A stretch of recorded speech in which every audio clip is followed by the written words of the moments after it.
Men, we're leaders. The decisions we make, they implicate our wives, our children, our grandchildren, as you'll see today, sometimes for 1,000 generations. In addition, if you lead a business, men, the decisions that you make, they affect everyone who's associated with you. For those of you who are in political leadership, men, the decisions you make affect everyone who is associated with you. And today in Esther chapter 9, where we look at Jesus as a better reversal, we're really focusing the story in on two men. Powerful men, significant men, important men. One man's name is Haman. He's from a line called the Agagites. These are godless people. Not everybody is a godly person. Not everybody belongs to the Lord. Not everybody's going to heaven. Not everybody has a good heart. He's a bad man from a bad line headed toward a bad eternity.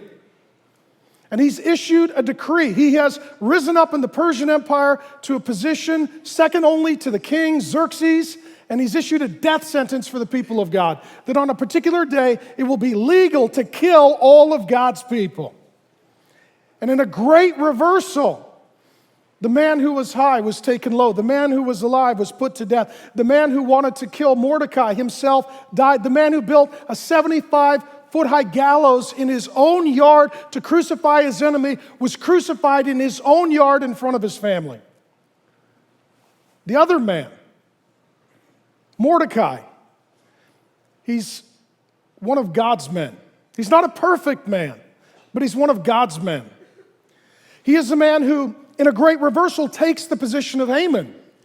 He becomes the second most powerful. He gets the signet ring, the power of attorney, to act on behalf of King Xerxes. He has an opportunity now that he has inherited the entire estate of Haman to reverse this death sentence that is on God's people. And so the first decree was given by Haman to kill all of God's people. And then the second decree is given by Mordecai that God's people can defend themselves on the day that their attackers come to destroy their families. And in this, we see that there really are two groups, those who are God's people under Mordecai, those who are God's enemies under Haman. Every one of you is in one of those categories. You're God's people or God's enemies. Some of you would say, I'm not God's enemy, I'm indifferent. That's just another way to be an enemy.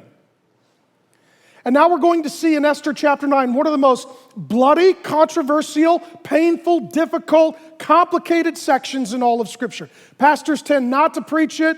Bible study leaders tend not to focus on it. This is one of the reasons why for the first 7 centuries in the church's history, no commentaries were written on it. It's hard, it's painful, it's complicated.